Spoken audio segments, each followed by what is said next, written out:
자, 이 시간 말씀으로 한번 우리 들어가 볼까요? 여러분 혹시 타고 있던 차가 멈춰버리는 경험을 여러분 해본 적이 있나요? 저는 살면서 딱 2번 경험해 봤습니다. 그 중에 한 번이 이 미국에 와서였어요. 거의 20년이 됐죠. 미국에 와서 처음으로 이제 마련했던 차였는데, 그 차 이제 중고차를 구입을 해서 한 7년 정도 그 차를 탔던 것 같습니다. 한 6만 마일 정도 되는 차량을 구입을 해서 거의 20만이 될 때까지 탔던 것 같아요. 많이 탔죠. 네. 다행히도 그 전까지는 중고차였지만 크게 속석이 없는 아주 착한 차였는데, 한 15만이 넘어가기 시작하니까 뒤에 보시는 화면처럼 저런 엔진 모양의 경고등이 이제 깜빡거리기 시작했습니다. 재정적으로 그때 좀 어려웠어서 학생이고, 겁이 나서 이제 바로 리페어샵에 가지는 못하고 차를 좀 아시는 분께 이게 여쭤봤더니 뭐 좀 오래돼서 그냥 불이 들어올 때가 된 것 같은데 당장은 괜찮을 것 같아요 라고 이제 말씀을 하시는 거예요. 그래서 저도 그래, 뭐 차에 지금 연기가 나는 것도 아니고 차가 뭐 멈추려고 하는 것도 아니고 괜찮겠지 라고 생각하면서 별다른 대처 없이 그냥 계속 탔습니다. 매번 그런데 차를 켤 때마다 어때요? 이 경고등이 켜지는 거예요. 처음에는 이게 괜히 찜찜하고 거슬리고 막 이제 걱정이 되는 겁니다. 이러다 문제가 생기면 어떡하지? 그런데 이게 한 주가 지나고요, 2주가 지나니까 이제 무감각해지더라고요. 그냥 막 넘어갔죠. 그러다 여러분 어떻게 됐을까요? 한 달 정도가 지난 어느 날 차가 길거리 한가운데서 멈춰버렸습니다. 그냥 시동이 두루루루 꺼져버리더니 아예 그냥 퍼져버렸어요. 결국은 이제 막 견인차도 부르고요, 또 한동안 차 없이 새 차를 또 구하러 다니느라 뭐 불편했던 거는 말할 것도 없고 오히려 돈이 더 많이 들었습니다. 그리고 한 가지 교훈을 이제 얻게 됐죠. 이를 통해서 무엇입니까? 경고등이 뜨면 무시하지 말자. 자, 오늘 우리가 살펴볼 이제 본문을 들어가 보면요, 이와 같은 반복되는 경고에도 막 계속해서 무시하는 한 나라의 백성이 오늘 본문에 등장을 합니다. 여러분 어느 나라 백성일까요? 바로 유다 백성들이었어요. 네. 오늘 본문으로 들어가기 전에 우리 잠시 여러분이 읽고 있던 이사야의 배경을 한 번 더 복습하는 시간을 갖도록 하겠습니다. 오늘 본문의 배경은요, 주전 그러니까 BC 8세기 후반으로 아수르, 여러분 기억하죠? 아수르라는 나라가 점점 더 주변으로 세력을 확장하던 때입니다. 여러분 지난 내용 한번 기억하고 있습니까? 이 아수르가 점점 더 세력을 확장하면서 어디로 가죠? 주변 국가였던 서쪽 밑으로 이렇게 가면서 지도에 보이는 북이스라엘과 남유다 쪽으로 이제 내려가게 되죠. 자, 그래서 이제 이스라엘과 유다는 선택을 해야 했습니다. 그리고 두 나라의 선택은 달랐습니다. 먼저 북이스라엘은 어떤 선택을 했습니까? 주변 국가, 여기 지도에 보이는 아람이라든지 이 주변 국가들과 동맹을 맺고 아수르에 맞서는 선택을 했죠. 그리고 유다에게까지 우리랑 동맹하자, 이렇게 이야기를 했습니다. 하지만 남유다는 어땠어요? 이 동맹의 제의를 거절하고 누구를 선택합니까? 누구를 선택했어요? 아수르를 선택을 했죠. 자, 그 당시 남유다가 어떤 선택을 해야 될지 고민을 할 때 이사야 선지자가 그때 나타나서 당시 유다의 왕이었던 아하스 왕에게 하나님의 말씀을 전했습니다. 어떻게 보면 첫 경고등을 킨 거죠. 무엇입니까? 야, 그만 두려워하고 하나님을 신뢰해 라는 것이었습니다. 하지만 여러분, 결국 우리가 아는 것처럼 하나님 대신 아수르를 선택한 유다는요, 이제 북이스라엘의 공격이라는 당장의 위기는 벗어났지만 결국은 다시 위기를 맞이합니다. 왜 그렇습니까? 이제 북이스라엘을 멸망으로 몰고 간 아수르가 그 밑에 있던 먹음직스러운 구 유다를 그냥 둘 리가 없었기 때문이죠. 어떻게 보면 아수르를 끌어들이고 선택할 때부터 이 위기는 예견된 위기였습니다. 그런데 여러분, 이때 이 유다가 또다시 선택을 하는데 어떤 선택을 했는지 아세요? 하나님을 선택했을까요? 이제는? 아닙니다. 이번에도 주변에 강대국을 선택합니다. 이번에 어떤 나라였냐 하면 바로 밑쪽에 있는 애굽이었습니다. 여러분, 지금 반복되는 경고 속에서는 유다는요, 계속해서 잘못된 선택을 반복하고 있습니다. 여러분 생각하기에 문제가 뭐였을까요? 오늘 우리가 살펴볼 본문은요, 그 이유를 한 단어로 이렇게 이야기를 하고 있습니다. 교만함이었다. 그들이 교만하였다라고 이야기를 하고 있습니다. 자, 우리 이제 본격적으로 본문을 한번 한 절씩 우리가 함께 살펴볼까요? 오늘 본문 28장 1절에서 4절에서는 먼저 이사야 선지자가 북이스라엘, 북쪽에 있는 이스라엘에게 하나님의 심판을 선언하고 있습니다. 원래 이사야 선지자가 남유다를 향해 직접적으로 하나님의 심판을 선포하던 선지자였는데, 먼저 북이스라엘, 망해가는 북이스라엘에 대한 이야기를 하고 있는 것은 여러분 어떤 의미일까요? 뭔가 남유다에게 하고 싶은 말이 있었겠죠. 무엇입니까? 정신 차려. 야, 북이스라엘 봐. 너희가 반면교사로 삼아야 돼. 정신 안 차리면 너희도 똑같이 될 거야. 라는 뜻으로 지금 북이스라엘에게 멸망을 예언하고 있다라는 것입니다. 자, 그 예언 한 1절부터 4절을 한번 볼까요? 먼저 1절 말씀입니다. 자, 1절 말씀을 보면요, 우리 한번 함께 읽겠습니다. 우리 1절 말씀을 한번 함께 읽을게요. 자, 말씀을 함께 읽겠습니다. 시작.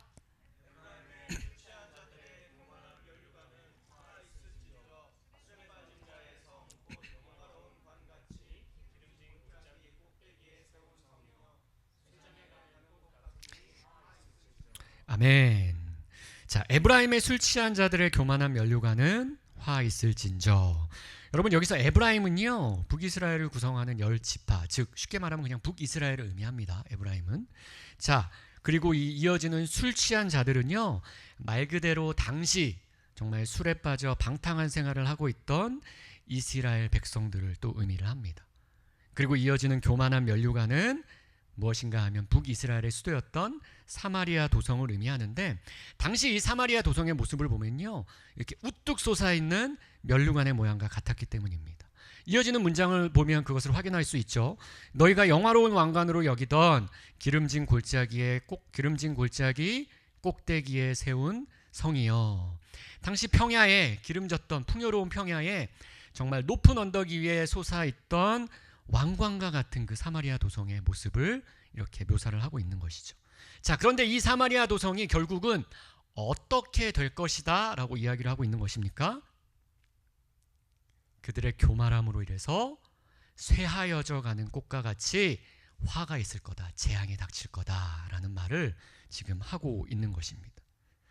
자, 이어지는 2절부터 4절 말씀을 보면요, 이제 그 심판이 어떻게 이루어질지에 대해서 또 예언의 말씀을 하고 있습니다. 자, 2절을 보면요, 먼저 죽게 있는 강하고 힘 있는 자를 통해서 그 면류관 사마리아 도성이 던져지고 밟혀질 것이다 이야기를 합니다. 자, 여기서 말하는 죽게 있는 강하고 힘 있는 자, 여러분 누굴까요? 누구를 통해서 지금 심판을 한다고 말씀하고 계신 거예요? 지금 하나님의 심판의 도구로서 사용되고 있는 어떤 나라입니까?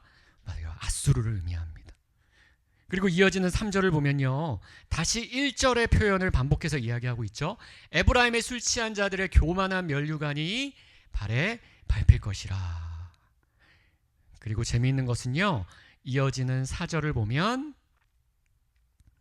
아주 재미있는 표현이 한 가지 등장을 합니다. 이 사마리아 도성이 무너지고 멸망하는 모습을 이렇게 표현하고 있는데, 자, 보면 무엇입니까?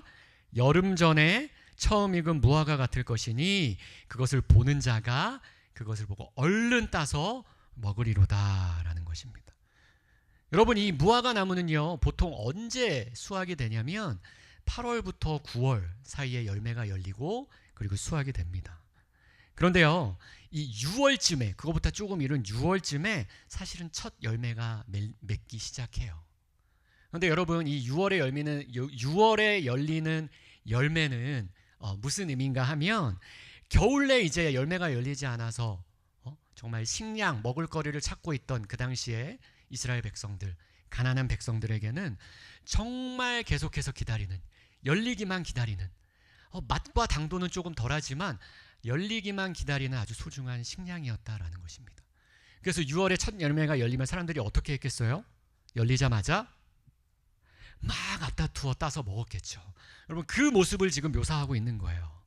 지금 북이스라엘이 정말 화려한 번영을 누리던 그 북이스라엘이 그들의 교만함으로 인해서 이 처음 열리는 무화과 열매처럼 막 개걸스럽게 사람들에게 따이고 먹히게 될 것이다 라는 것을 지금 예언하고 있는 것입니다.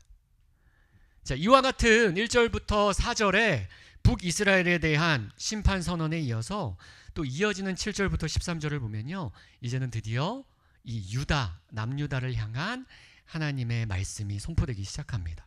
우리 이것도 한 번씩 살펴보도록 하겠습니다. 먼저 7절을 보면요, 이제 멸망 직전에 이스라엘의 모습을 가까이서 보고도 여전히 정신을 못 차리고 있는 그 유다의 모습이 7절부터 표현이 되고 있는데요, 그 중에서도 유다의 종교 지도자들의 모습이 이제 구체적으로 등장하기 시작을 합니다. 자, 7절 말씀을 한번 볼까요? 자, 7절 말씀을 보면 술에 취한 선지자들은 잘못된 환상을 보고 또 포도주에 취한 제사장은 잘못된 판결을 하고 있다라고 이야기를 하고 있습니다. 자, 이것을 한마디로 정리하면 뭘까요? 지금 유다의 종교 지도자들이 어떻다는 거예요?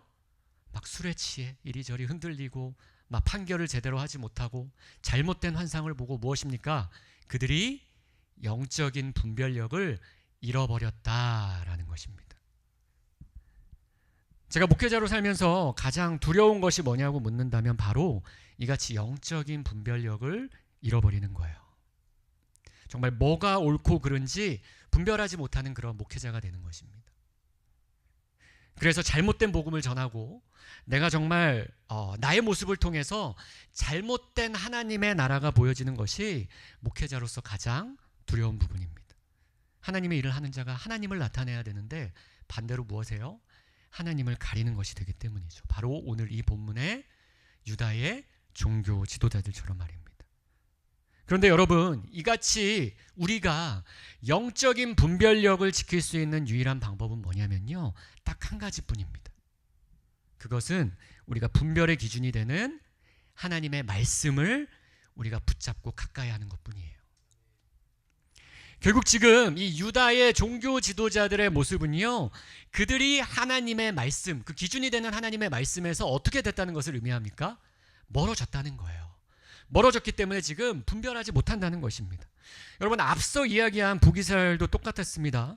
그들의 모습이요, 교만한 면류관, 교만하다라는 단어로 한 단어로 표현이 됐지만 지금 우리가 이 유다의 모습, 유다 지도자들의 모습을 통해서 이 교만이 어떻게 시작되고 있는지를 우리가 볼 수 있잖아요. 무엇입니까? 이 교만이 그들이 하나님의 말씀에서 멀어져 하나님의 말씀을 듣지 않는 것에서 있다라는 것입니다.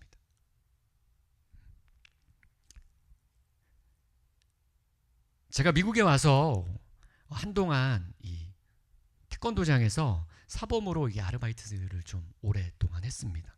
한 5년, 6년 이제 공부하면서 아르바이트를 한 거예요. 같아요. 꽤 오래 했죠. 처음 이제 도장에 딱 가면요, 가장 먼저 이렇게 처리해야 되는 무리들이 있습니다. 물리쳐야 되는 무리들이 있어요.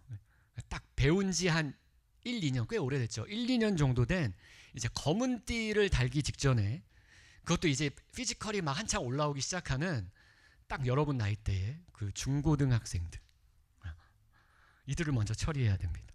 이 아이들은요, 쉽게 말하면 교만으로 이제 가득 차 있는 이 아이들의 특징을 보면요, 말을 절대 듣지를 않아요.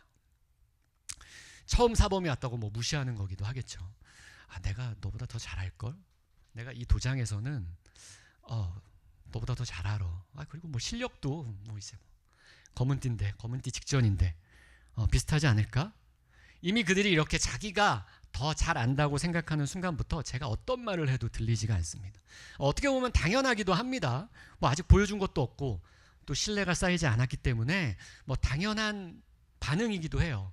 그런데 여러분, 대부분이 시간이 지나면서 그래서 해결되기도 하지만 가끔 몇몇 아이들은요, 시간이 지날수록 점점 더 심하게 무시하고 또 조롱하기까지 합니다.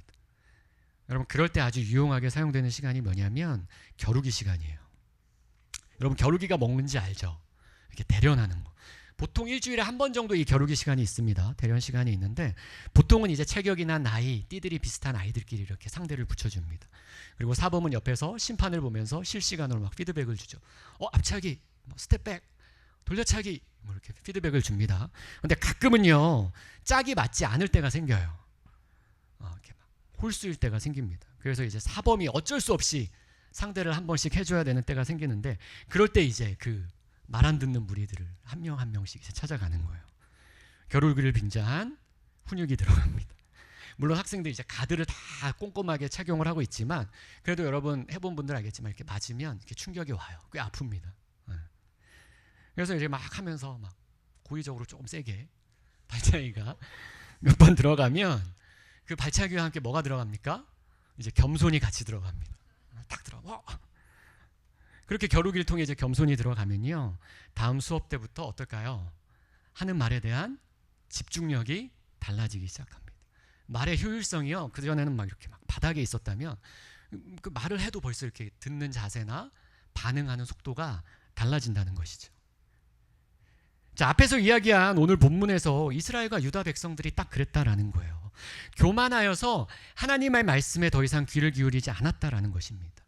그리고 더욱이 이와 같은 모습들이 점점 더 심해져서 이어지는 말씀들을 보면요 이제는 하나님의 말씀을 무시하고 조롱하기까지 하는 그 단계에 이르고 있음을 우리가 볼 수 있다라는 거예요. 여러분 9절 말씀을 한번 볼까요? 그들이 하나님의 말씀을 어떻게 대하는지 9절부터 이제 시작이 됩니다. 자, 함께 읽겠습니다. 9절 말씀 함께 읽겠습니다. 시작.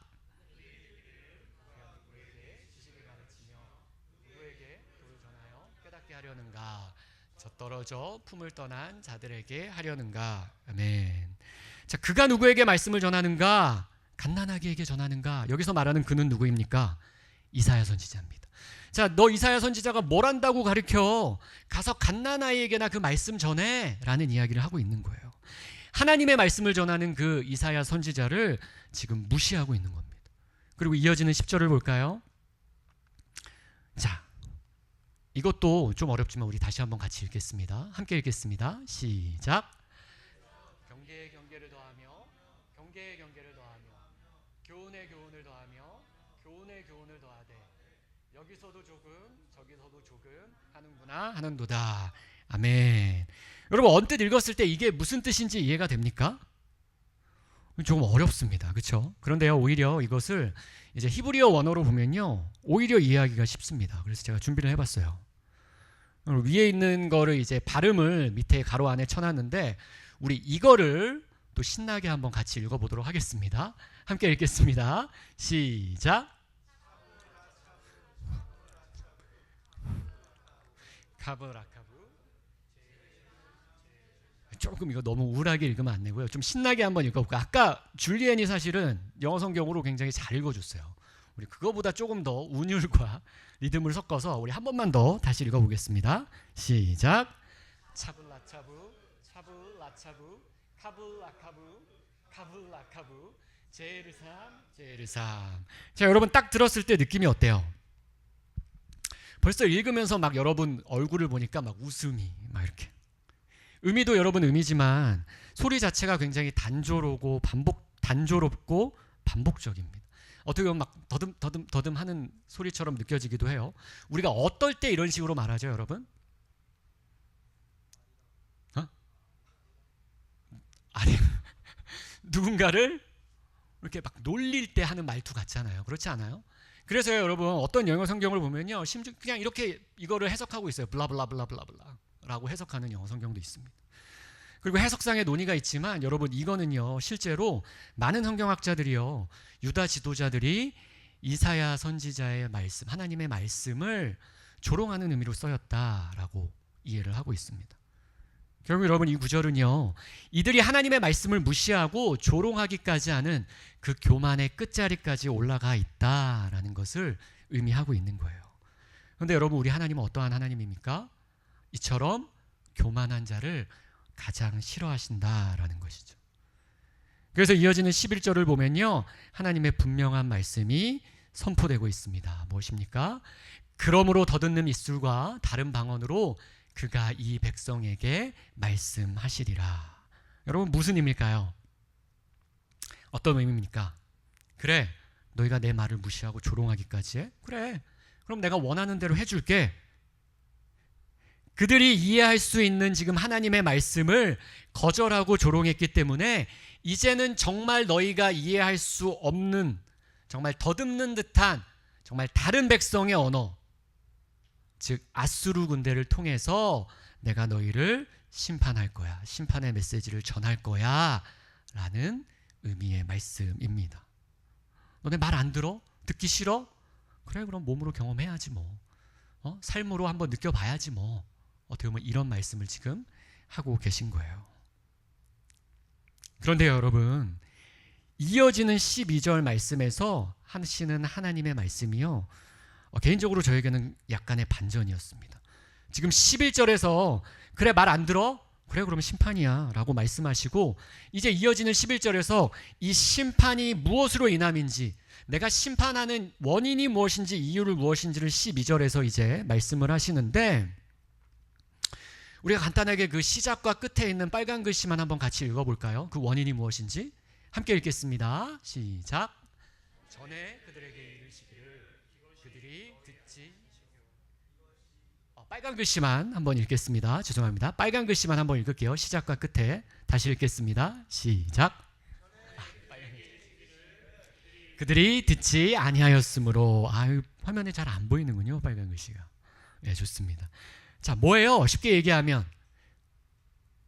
하나님이 전에도 이르셨지만 그들이 어떻게 했다는 거예요? 듣지 않았다는 거예요. 하나님께서 한 번만 말씀하신 게 아니라 반복해서 말씀하셨는데 그들이 듣지 아니하였다라는 겁니다. 그게 심판의 이유라는 거예요. 그런데 하나님이 여러 번 반복하신 말씀이 그럼 무엇일까? 중요하잖아요. 하나님이 무엇을 그럼 반복해서 말씀하셨다는 거예요? 저는 그게 그냥 이렇게 봤을 때 경고의 말씀일 거라 생각을 했어요. 내가 그렇게 반복해서 너희들에게 경고했는데 너희들 말을 안 들어? 그래, 죽었어, 이제 심판이야 라는 흐름일 거라 생각을 했는데, 하나님이 반복해서 하신 말씀이 무엇이었다? 그 중간의 단어를 보면 무엇입니까? 이것이 너희의 안식이요 이것이 너희의 상쾌함이니. 영어 성경을 보면 This is rest, 이것이 너희의 쉼이다 라는 거예요. 여러분, 쉽게 말하면요, 하나님께서 참된 안식의 길에 대해서 말씀하셨다는 겁니다. 더 쉽게 말하면 너희 죽을래가 아니라 야, 이렇게 해야 살자라는 말씀을 하나님께서 반복해서 말씀하셨다는 거예요. 여러분, 이것이 무엇을 의미할까요? 하나님의 말씀은요, 우리를 압박하고 짓누르고 우리를 멸망케 하는 것이 아니라 본질적으로 우리를 살리기 위한 말씀이다라는 것입니다. 여러분, 이것을 다시 말하면요, 하나님의 말씀의 목적이 심판과 죽음에 있는 것이 아니라 본질적으로 우리를 죽음에서 생명으로 건져내시는 그 구원에 있다라는 이야기를 우리가 이 12절을 통해서 알 수 있게 되는 거예요. 여러분, 결국 하나님께서 계속 말씀하신 것은요, 화가 나셔서가 아니었습니다. 사랑하셨기 때문이었습니다. 계속 경고하신 것은요, 우리를 심판하고 싶으셔서가 아니라, 그들 유다 백성들을 심판하고 싶으셔서가 아니라 심판하지 않기를 원하셨기 때문이라는 것을 우리가 먼저 알아야 된다라는 것입니다. 그 반복되는 사랑의 말씀, 그 사랑의 반복되는 사랑의 초대를 하지만 우리가 어리석어 듣지 아니함으로 결국 하나님의 심판에 직면하게 되었다라는 거예요. 우리가 이 사실을 먼저 알게 되면 이어지는 하나님의 심판의 말씀조차 우리로 돌이키기 원하시는 하나님의 사랑과 연결되어 있다는 것을 우리가 볼 수 있게 된다라는 것입니다. 그래서 한번 13절 말씀을 볼까요? 끝까지 듣지 않는 이 백성들에게 어떤 결과가 있는지 하나님께서 13절에 말씀하십니다. 13절을 보면 어떻습니까? 10절에 우리가 읽었던 그 말씀이 반복되죠. 그들이 정말 우습게 여기고 조롱했던 그 라브차카브, 그 말씀이 이제 그들을 향한 심판의 말씀이 될 거다라는 거예요. 그들이 이 말씀을 듣고 돌이켰다면 그들을 참된 안식으로 인도했을 이 말씀이 끝까지 거절했을 때에 결국 그들을 걸리고 부러지고 넘어지게 하는 그러한 말씀이 될 거다라는 말씀이 23절에 있는 것입니다.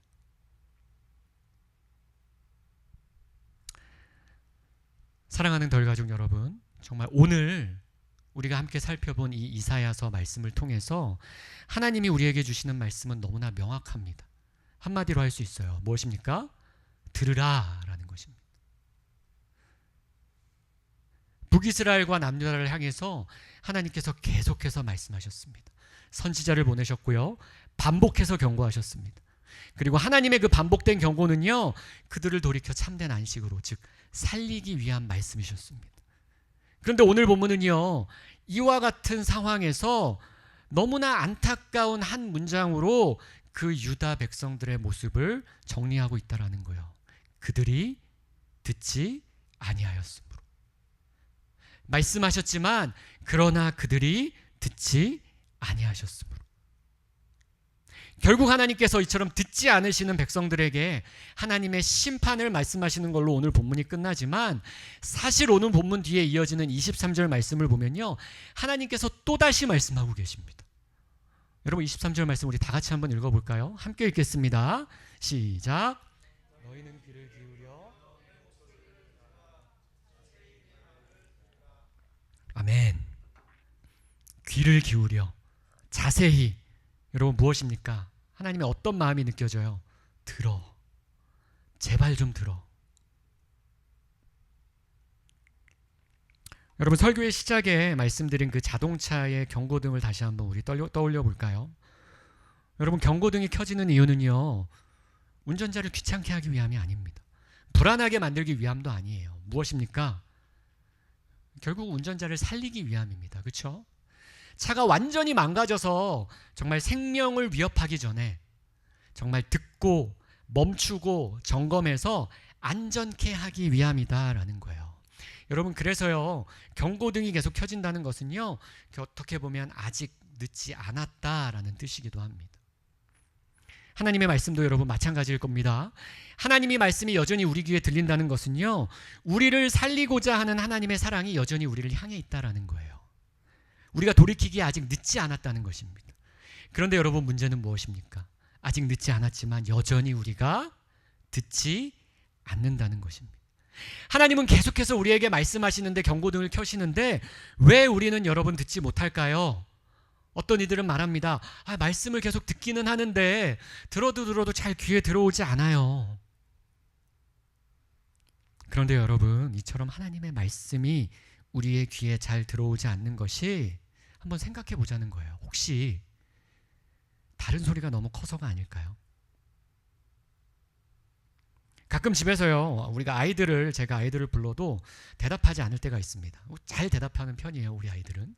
근데 막 부르고 막 소리가 커져도 절대 대답하지 않을 때가 있어요. 막 씩씩거리면서 근처에 가서 탁 보면요, 역시나 무엇입니까? 귀에 헤드폰을 다 끼고 막 음악 삼매경에 빠져 있는. 엄마 아빠가 부르지 않아서가 아니에요. 무엇입니까? 듣지 못하고 반응하지 않는 것은 이미 다른 소리의 볼륨이 너무 커져 있기 때문입니다. 우리도 그렇지 않냐라는 것입니다. 세상에서 들리는 말들, 세상이 말하는 기준들, 걱정들, 미래에 대한 두려움들, 내 경험, 내 고집, 내 생각의 볼륨들이, 소리들이 이미 내 귀에 너무 커져서 하나님께서 우리를 향해 계속해서 말씀하고 계심에도 불구하고 그 말씀이 우리의 마음 가운데까지 들어오지 못하고 있는 것이 아니냐라는 것입니다. 여러분, 그래서요, 오늘 지금 우리에게 필요한 것은요, 세상의 볼륨을 낮추고 말씀의 볼륨을 높이는 것입니다. 우리 한번 이 말씀 크게 한번 읽어볼까요? 함께 읽겠습니다. 시작. 세상의 볼륨을 낮추고 말씀의 볼륨을 높이자라는 거예요. 여러분, 우리가 말씀의 볼륨을 높이다는 것은요, 단순히 성경을 더 많이 읽고요, 설교를 더 많이 듣는다는 의미만은 아닙니다. 말씀의 볼륨을 우리가 키우자는 것은요, 말씀이 내 삶에 움직이는 힘이, 그리고 미치는 영향력이 더 커지자라는 것을 의미합니다. 주변에서 세상이, 주변 친구들이, 사람들이 뭐라고 하는가 보다 하나님이 나에게 지금 뭐라고 말씀하시는가에 집중해 보자는 거예요. 내 생각에 무엇이 좋을까라기보다 하나님이 내가 어떤 길을 가는 것을 기뻐하실까라는 것을 우리가 먼저 생각하자는 겁니다. 우리에게 두려움이 찾아올 때 다른 세상의 어떤 소리에 귀 기울이기보다 두려워하지 말라, 나를 신뢰하라 라는 그 하나님의 말씀이 더 크게 들리는 것, 그리고 그 말씀 때문에 내가 세상과는 다른 선택을 하게 되는 것이, 그것이 지금 이야기하는 말씀의 볼륨이 더 높아진 삶입니다. 가끔은요, 우리가 말씀을 들을 때 이미 알고 있는 말씀이 자꾸만 또 들려오는 것 같아서 가볍게 여기고 무시할 때가 있습니다. 또 그 말씀이네. 결론이 또 똑같네. 이미 알고 있는데, 많이 들었는데 좀 새로운 말씀 없나? 그리고 또 가끔은요, 어떤 때는요, 그냥 내 귀를 만족시킬 만한 말씀을 우리가 찾을 때도 있습니다. 내가 듣고 싶은 말씀 찾아봐야지. 내 문제를 시원하게 해결해 줄 말씀 어디 없나? 그런데 여러분 기억하시기 바랍니다. 하나님께서 우리에게요, 어떨 때는 지루하게 느껴지는 하나님의 말씀을 계속해서 반복하시는 것은요, 절대 하실 말씀이 없어서가 아니라는 거예요. 어쩌면 우리가 아직 그 말씀을 제대로 듣지 못하기 때문이다라는 것입니다. 내가 이미 알고는 있지만 아직 순종하지 않았기 때문에, 내가 이미 듣기는 했지만 아직 내려놓지 않았기 때문에, 내가 이미 깨달았지만 아직 돌이키지 않았기 때문에 하나님께서 다시 말씀하고 계실 수 있다라는 거예요. 그럴 때 우리가 해야 되는 것은 무엇입니까? 말씀의 볼륨을 더 키워야 한다는 것입니다. 우리를 살리기 위한 그 하나님의 말씀을 우리가 더욱더 신뢰하고 붙잡아야 된다라는 것입니다. 오늘 우리가 그냥 지나쳤던 말씀이 하나 있습니다. 본문에서 1절부터 13절까지 쭉 오면서 중간에 지나쳤던 말씀이 하나 있어요. 바로 5절 말씀입니다. 이 5절 말씀을 보면요, 아주 놀라운 하나님의 약속이 숨어 있습니다. 5절 말씀 우리 함께 마지막 말씀 읽어보도록 하겠습니다. 함께 읽겠습니다. 만군의 여호와께서 자기 백성의 남은 자에게 영화로운 면류관이 되시며 아름다운 화관이 되실 것이라. 아멘. 여러분, 하나님께서 지금요, 하나님을 의지하고 남은 자들에게 말씀하고 계신 거예요. 만군의 여호와께서 남은 백성에게 영화로운 면류관이 되실 것이라. 여러분, 우리 말씀의 시작의 1절에서 북이스라엘이 자랑하고 의지하던 교만한 면류관이었던 그 사마리아 도성은요, 어떻게 됐습니까? 결국 무너져 버렸습니다. 손에 던지우고 발에 밟혀져 버렸습니다. 여러분, 우리가 만든 면류관, 내가 자랑하던 능력이나 내가 의지하던 사람이나 또 내가 붙잡고 있던 환경과 돈과 같은 것들은 언젠가는 이처럼 무너져 버린다는 것입니다. 하지만 5절에서 말씀하는 거는요, 하나님의 말씀을 듣고 순종함으로 계속해서 남아있는 자들에게는 누가 영화로운 면류관이 되어주시겠다라는 것입니까? 하나님께서 직접 우리의 영화로운 면류관이 되어주신다라는 거예요. 쉽게 말하면 하나님께서 영원히 우리의 의지할 자가 되어주시겠다라는 말씀입니다.